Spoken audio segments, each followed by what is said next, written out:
districts returning to their bases. On the face of it, Parents with the American people and with the world about Russia's plans. In the clandestine services of the Central Intelligence Agency.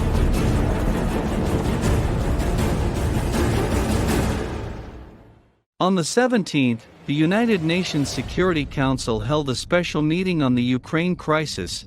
At the meeting, U.S. Secretary of State Blinken quoted U.S. intelligence as saying that Russia plans to attack Ukraine in the next few days. After the invasion day on February 16 became a joke, some American media proposed a new invasion day February 20th. It can be expected that after the 20th, Americans will have new ideas. If say war, in fact, the United States has already started a war against Russia. It is a mixed information war. Looking back at the escalating Russia-Ukraine crisis, it is not difficult to find almost all the information that pushed up the tension on the Russian-Ukrainian border came from estimates of the U.S. Intelligence Department. The United States uses a powerful public opinion propaganda machine to drown the voices of the parties, deliberately ignores Ukraine's concerns, and forcibly speaks on behalf of the parties.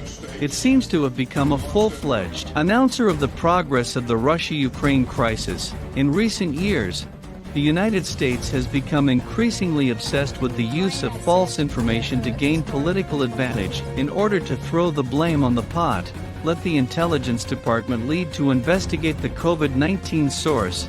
In order to discredit other countries, they keep making up lies under the guise of human rights. In order to maintain hegemony, it suppressed enterprises of other countries for various unwarranted reasons. However, with more and more false news, their anti-intellectualism is also eating back at American society. Under the title of the world's largest country of false information, American society has also become the victim of false information in Washington.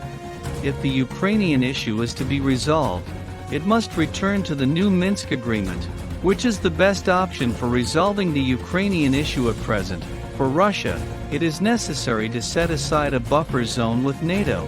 According to the new Minsk Agreement, the Ukrainian region will have a high degree of autonomy.